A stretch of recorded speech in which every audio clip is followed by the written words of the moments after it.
Friends, welcome to our channel DSC aspirants 123. మన TGDSC 90 డేస్లో plan భాగంగా మనకి సెకండ్ లెసన్ అయిన మనకి పదార్థాన్ని వేరు చేయడం, అలాగే మనకి సైన్స్ ఇంకా ఉన్న టాపిక్స్, తర్వాత మళ్ళీ మనకి పర్స్పెక్టివ్స్ ఆఫ్ ఎడ్యుకేషన్లో ఇంకొన్ని టాపిక్స్ అనేటివి ఇవాళ టచ్ చేద్దాము. ఫస్ట్ వచ్చేసి పదార్థాన్ని వేరు చేయడం. పదార్థాలని వేరు చేయడం అని అంటే ఏంటి అని అంటే, ఏదైనా ఒక వస్తువు అనేది వివిధ రకాలైన పదార్థాలతో తయారై ఉంటుంది. ఇది ఉన్నాను అనుకోండి, ఈ వస్తువు అనేది అనుకోండి, ఇది మామూలుగా ప్లాస్టిక్ తోటి లేకపోతే కాగితం తోటి ఇలా రకరకాలుగా తయారవుతుంది. సో ఇలా తయారైన వస్తువులోంచి మనం పదార్థాలను వేరు చేయాలి. ఒకవేళ ఉప్పు ఉందనుకోండి, ఉప్పుకి వాటర్ కలిపినాం అనుకోండి, దాన్ని ఉప్పు ద్రావణం అంటాం. అలాంటప్పుడు ఏం చేయాలని అంటే, ఉప్పుని వాటర్ని వేరు చేయడానికి ఏదైనా ఉపయోగిస్తామా. అలాగే పంచదారని మామూలుగా వాటర్తో కలిపినప్పుడు దాన్ని పంచదార మిశ్రమం అంటారు.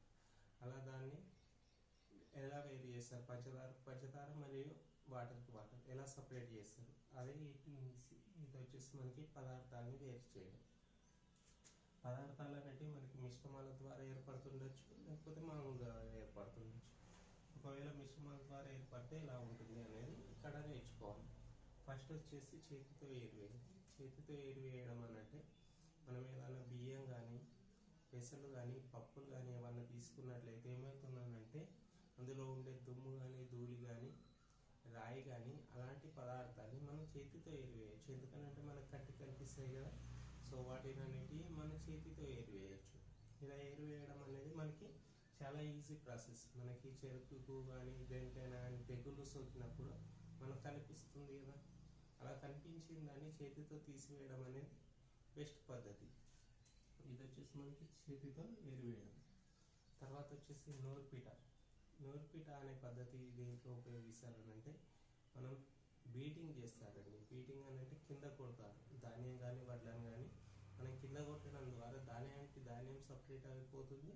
అలాగే మనకి ఉన్న ఆకులు అలా ఉంటాయి కదా, అవన్నీ మన దగ్గరనే ఉంటాయి. అంటే అవి కింద పడి ఉంటాయి, మన చేతిలో ఉండేవి మన చేతిలోనే ఉంటాయి. ఇలా కొట్టడం ద్వారా వేరు చేసే పద్ధతిని వచ్చేసి మనం నూర్పిట పద్ధతి అని అంటారు. అలాగే థర్డ్ వన్ వచ్చేసి తూర్పారబట్టడం. తూర్పారబట్టడం అని అంటే, మామూలుగా మనకి గాలి ఎక్కడి నుంచి వీస్తుంది, మనకి తూర్పు నుంచి పడమరకు వీస్తుంది కాబట్టి దీనికి ఆ పేరు అనేది వచ్చింది.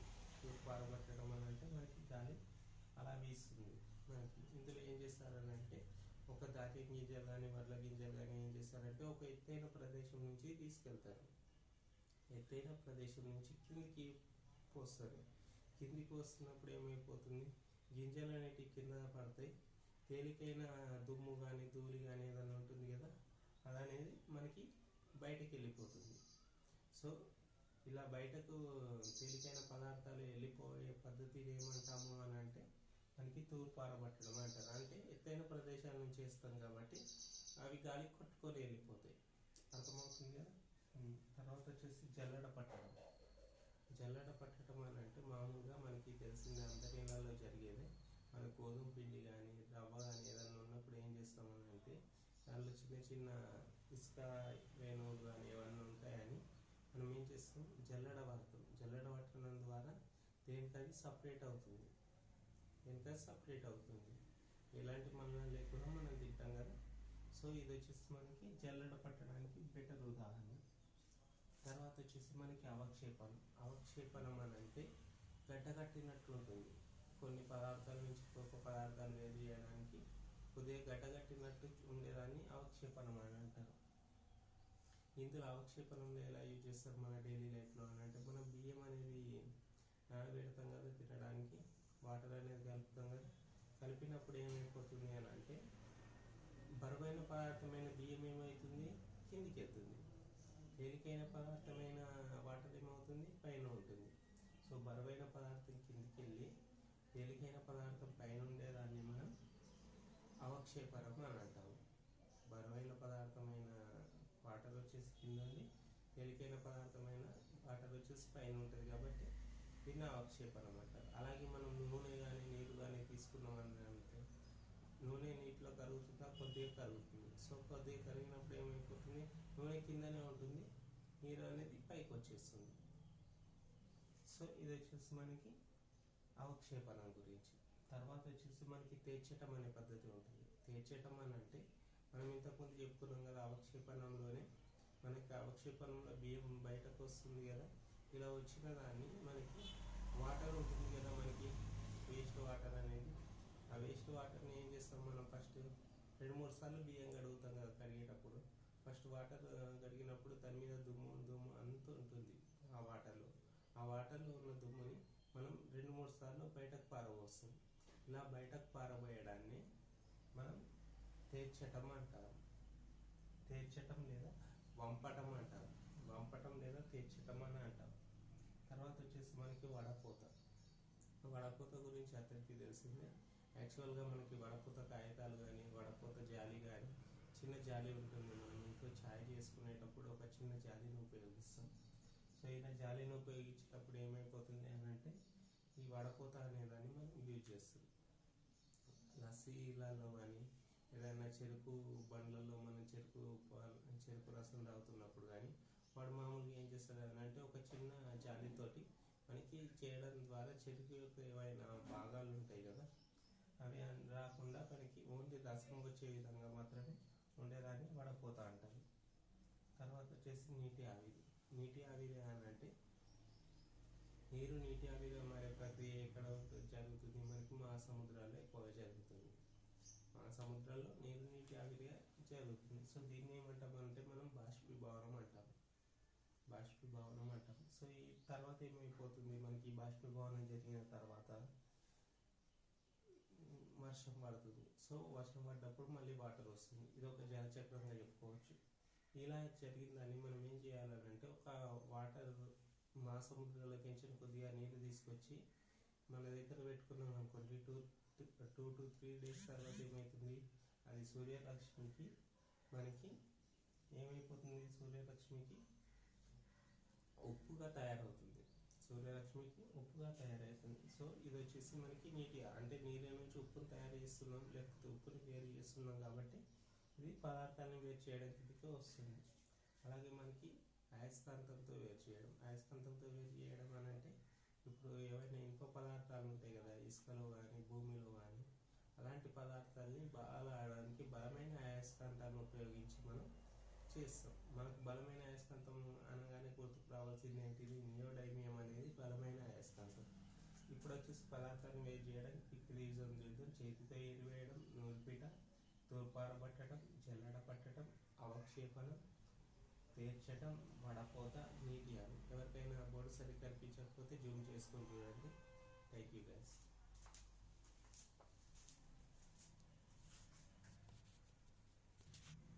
మనం ఇంతకుముందు చెప్పుకున్నట్లు నేచర్ ఆఫ్ సైన్స్లో మనకి భాగంగా సైన్స్ అనేది ఏ వర్డ్ నుంచి వచ్చింది, లాటిన్ వర్డ్ సైన్స్ అనేది Latin verb science to know నుంచి వచ్చింది. లాటిన్ నౌన్ అనేది సైన్షియా నాలెడ్జ్ నుంచి వచ్చిందని, ఒక జనరల్ వర్డ్ విజువల్ షాఫ్ట్ అనే వర్డ్ ద్వారా మనకు సిస్టమేటిక్ నాలెడ్జ్ అనేది వచ్చిందని చెప్పుకున్నాం. అలాగే సైన్స్ అనేది జస్ట్ సరౌండింగ్స్ అబ్జర్వేషన్తో పాటు మనకి గెట్టింగ్ ఇన్ఫర్మేషన్ కూడా మనకి సైన్స్గా చెప్పుకున్నాం. అలాగే టూల్స్ ఆఫ్ సైన్స్లో వచ్చేసి మనకి అబ్జర్వేషన్ ఉంటుంది, మనకి మెజర్మెంట్ ఉంటుంది, ఐడెంటిఫికేషన్ ఉంటుంది, అలాగే డిస్క్రిప్షన్ ఉంటుంది, ఎక్స్పెరిమెంటేషన్ ఉంటుంది, ఇన్వెస్టిగేషన్ ఉంటుంది, థియరాటికల్ ఎక్స్పెరిమెంట్ ఉంటుంది అనేది మనం చేసుకున్నాం. తర్వాత వచ్చేసి మనకి science is both product and process. అంటే అది ప్రోడక్ట్ అవుతుంది మరియు చివరికి ప్రాసెస్ కూడా మనం సైన్స్గా పేర్కొనవచ్చు అని చెప్పుకున్నాం. Science is both method and knowledge అని అంటే మనకి మెథడాలజీ ఉంటుంది సైన్స్లో, అండ్ నాలెడ్జ్ కూడా మనకి వస్తుంది. సైన్స్ అనేది ఒక విజ్ఞానంగా కూడా ఉపయోగపడుతుంది. అలాగే science is scientific methods and scientific attitudes and scientific knowledge. Science అనేది మనకు విజ్ఞాన శాస్త్రం అనేది ఏదైనా నిరూపించగలిగితేనే మనకి ఇది ఉంటుంది. తర్వాత మనకి డెఫినేషన్స్ అడుగుతాడు. మనకి డెఫినేషన్స్ చూద్దాం. అకార్డింగ్ టు కొలంబియా డిక్షనరీ, మనకి అన్నిటిని గుర్తుంచుకోవాల్సిన అవసరం లేదు, మొత్తం సెంటెన్స్ మొత్తం అందులో ఉన్న కీ ఇంపార్టెంట్స్ని గుర్తుంచుకుంటే మనకి ఈజీగా వస్తుంది. Science is accumulated systematised learning in general usage restricted to natural phenomenon. అంటే సైన్స్ ఏంటి, కొలంబియా డిక్షనరీ ప్రకారం సైన్స్ అనేది accumulated and systematised learning. Science is accumulated and systematised learning అన్నట్టు. మనకి. అకార్డింగ్ టు కొలంబియా దాని ప్రకారం సైన్స్ అనేది సిస్టమేటిక్ అక్యుములేటెడ్ లెర్నింగ్ అన్నట్టు మనకి. గుర్తుంచుకోండి, అది ఒకటి గుర్తుంచుకుంటే సరిపోతుంది. According to Einstein, science is an attempt to make the confusion diversity of our science experience logically systems of thoughts. Science ఏంటిది మనకి, సైన్స్ ఏం చేస్తుంది మనకి చాలా రకాలైన అటెంప్ట్స్ని చేస్తుంది. ఈ అటెంప్ట్స్ చేయడం వల్ల మనకు కన్ఫ్యూజన్ వస్తుంది, కన్ఫ్యూజన్ వల్ల మనకి ఎక్స్పీరియన్స్ వస్తుంది, తర్వాత లాజికల్గా థింక్ చేస్తాము. సో దీన్నే మనం సైన్స్ అంటామని ఇక్కడ మనకి ఐన్స్టీన్ ప్రకారం ఉంది. ఐన్స్టీన్ చెప్పిన దాని ప్రకారం ఏంటి అని అంటే, ఇందులో గుర్తుంచుకోవాల్సింది సైన్స్ అనేది ఐన్స్టీన్ ప్రకారం కన్ఫ్యూజన్ కానీ డైవర్సిటీ కానీ ఉంటే మనకి ఐన్స్టీన్ ఈ యొక్క డెఫినేషన్ ఇచ్చాడని గుర్తుంచుకోవాలి. అకార్డింగ్ టు జేపీ గోనట్ అనే శాస్త్రవేత్త, science is interconnected series of thoughts. Science అనేది interconnected series of thoughts అని అంటే మన యొక్క ఆలోచనల సముదాయమే సైన్స్ అని జేబీ గోనట్ అనే శాస్త్రవేత్త చెప్పిండు. అలాగే conceptual schemes that have developed as a unit of experimentation అంటే మనం చేసిన దాన్ని ఎక్స్పెరిమెంట్ చేసి మనకి అబ్జర్వేషన్ చేసేదాన్ని మనకి సైన్స్ అంటారని అకార్డింగ్ టు జేబీ గోనట్ అనే శాస్త్రవేత్త చెప్పిండు. జేబీ గోనట్ ఏం చెప్పిండో, మనకి యొక్క థాట్స్ని, అలాగే మనకి కాన్సెప్చువల్ స్కీమ్ ఉంటుంది కదా, మన మైండ్లో ఒక స్కీమ్ ఉంటుంది, దాన్ని మనం ప్రయోగం చేసి విజయవంతం చేసేదాన్ని మనం సైన్స్ అంటాము అని. అలాగే మనకు అకార్డింగ్ టు ఫిషర్ ప్రకారం ఏంటి, science is the body of knowledge. Science అనేది బాడీ ఆఫ్ నాలెడ్జ్గా చెప్పుకోవచ్చు మనకి సైన్స్ని. అలాగే obtained by methods based on observation. Science అనేది ఒక నాలెడ్జ్, బాడీ ఆఫ్ నాలెడ్జ్గా చెప్పుకోవచ్చు అని అంటే జ్ఞానంలో ఒక నిర్మాణంగా మనం సైన్స్ని చెప్పుకోవచ్చు అకార్డింగ్ టు ఫిషర్స్. ఈ డెఫినేషన్స్ అనేటివి చాలా ఇంపార్టెంట్, క్వశ్చన్స్ అడిగే అవకాశం ఉంది. సో అందరూ నేర్చుకోండి. మనకు టీజీడిఎస్సి 90 డేస్లో భాగంగా సెకండ్ డే నాడు మనకి విద్య యొక్క అర్థము, విద్య యొక్క తత్వవేత్త శాస్త్ర అభిప్రాయము, భారతీయ తత్వవేత్తల అభిప్రాయం అనేది నేర్చుకోవడం జరుగుతుంది. ఇందులో విద్య గురించి నిన్న ఆల్రెడీ చెప్పుకున్నాము. విద్య పరిమాణార్థంలో విద్య అంటే ఏంటిది అని అంటే వ్యక్తి యొక్క అభివృద్ధిని మనం విద్య అంటాం. ఇంతకుముందు విద్యా విధానం ఎలా ఉండేది అంటే కేవలం 3 అవర్స్కి మాత్రమే పరిమితమై ఉండేది. రీడింగ్, రైటింగ్, తర్వాత వచ్చేసి స్పీకింగ్, అలా 3టికి మాత్రమే ఉండేది. అండ్ అలాగే ఓన్లీ డిగ్రీస్ పొందడానికి మాత్రమే అప్పుడు విద్య అనేది ఉపయోగపడేది. కానీ ఇప్పుడు వచ్చేసి విద్య అనేది 3 అవర్స్కి మాత్రమే ముఖ్యమైనది కాదు, జీవితాంతం కూడా కొనసాగేదే విద్య అని ఇప్పుడు విస్తృతార్థంలో చెప్పుకోవచ్చు. అలాగే నిరంతరం కంటిన్యూస్గా కొనసాగుతుంది. అలాగే హోమ్ టు టూమ్ వరకు అని అంటే పుట్టినప్పటి నుంచి చనిపోయే వరకు జరుగుతుంది. అలాగే మనకి విద్యాపరమైన విలువ కలిగి ఉండి మానవుని యొక్క ప్రవర్తనని ఎప్పటికప్పుడు మార్పు చెందిస్తుంది విద్య అనేది. అందుకే అనుభవాల్ని మనం ఏమంటామనంటే మనకి అనుభవాలు అనేటివి ఏర్పడుతుంటాయి. సో నా అనుభవం ముందు నువ్వు ఎంతరా అని అనుకుంటూ అందరూ అంటారు కదా, అది కూడా మనకి విద్య కిందికే వస్తుంది. సంపూర్ణ మూర్తిమత్వాభివృద్ధికి తోడ్పడుతుంది అని అంటే ఒక పిల్లవాడు ఎదగడానికి కానీ ఒక మనిషి ఎదగడానికి కానీ విద్య అనేది ఎంతనో అతని యొక్క మొత్తం టోటల్ డెవలప్మెంట్కి విద్య అనేది ఉపయోగపడుతుంది. తర్వాత వచ్చేసి విద్య అనే సంస్కృత పదం నుంచి వచ్చింది. ఇది గుర్తుంచుకోండి. విద్య అనే సంస్కృత పదం నుంచి వచ్చింది. విద్ అంటే తెలుసుకోవడం అని, విద్ అంటే సంభవించడం అని, విద్ అంటే కనుగోవడం అని, విద్ అంటే భావించడం అని అర్థాలు మనకి. తెలుసుకోవడం, సంభవించడం, కనుగోవడం, భావించడం. అలాగే ఎడ్యుకేషన్ యొక్క ఎడ్యుకేర్ అనే లాటిన్ పదం నుంచి వచ్చింది. ఎడ్యుకేషన్ అనేది ఆంగ్ల పదం, ఎడ్యుకేర్ అనేది లాటిన్ పదం. ఇందులో ఈ అని అంటే మనకి ఎడ్యూ అని అంటే మనకి అవుట్ ఆఫ్ అన్నట్టు, అలాగే ఎడ్యూకో అంటే మనకి టు బ్రింగ్ ఆఫ్ అన్నట్టు. తర్వాత దీనికి ఎడ్యుకేషన్కి మనకి దారి చూపడం అని అర్థం. తత్వవేత్తల అభిప్రాయాలు ఆల్రెడీ నేను చెప్పుకున్నాము, మళ్ళీ కొద్దిగా రివిజన్ లాగా చేసుకుందాం. సోక్రటీస్ సత్యమే మనకి విద్య అని చెప్పాడు. అలాగే ప్లేటో సంతోషం బాధనే మనకి విద్య అన్నాడు. ప్లేట్లో మనకి అన్నం పెడితే ఎలా ఉంటుంది, సంతోషంగాని బాధగాను ఉంటుంది. సో దాన్ని అలా గుర్తుంచుకోండి. అలాగే అరిస్టాటిల్ దృఢమైన శరీరం, హాలీవుడ్ హీరో అరిస్టాటిల్ని గుర్తు తెచ్చుకుంటే మనకి అతని శరీరం ఎలా ఉంటుంది, దృఢంగా ఉంటుంది. సో అతని విద్యని ఇలా నిర్వచించిండు. పెస్టాలజీ వికాసమే విద్య అని చెప్పిండు. అలాగే ప్రోబెల్ అనే అతను జీవి అనేదే మనకి విద్య అని చెప్పిండు. అలాగే టీపీ సన్ అనే వ్యక్తి మనకి సంపూర్ణ వ్యక్తిత్వ వికాసం అని చెప్పిండు. సంపూర్ణ వ్యక్తిత్వ వికాసమే విద్య అని చెప్పిండు. మామూలుగా పెస్టాలజీ అంటే వికాసం, అలాగే టీపీ సన్ అంటే సంపూర్ణ వ్యక్తిత్వ వికాసం, అలాగే జాండీ పరిసరాల వికాసమే విద్య అని చెప్పిండు. ఎమర్సన్ ఇందులోనే మర్సన్లోనే మనస్సు ఉంది. సో ఎమర్సన్ మనస్సు నియంత్రణ అని చెప్పుకోవచ్చు. అలాగే తర్వాత డెకట్ ఆలోచన.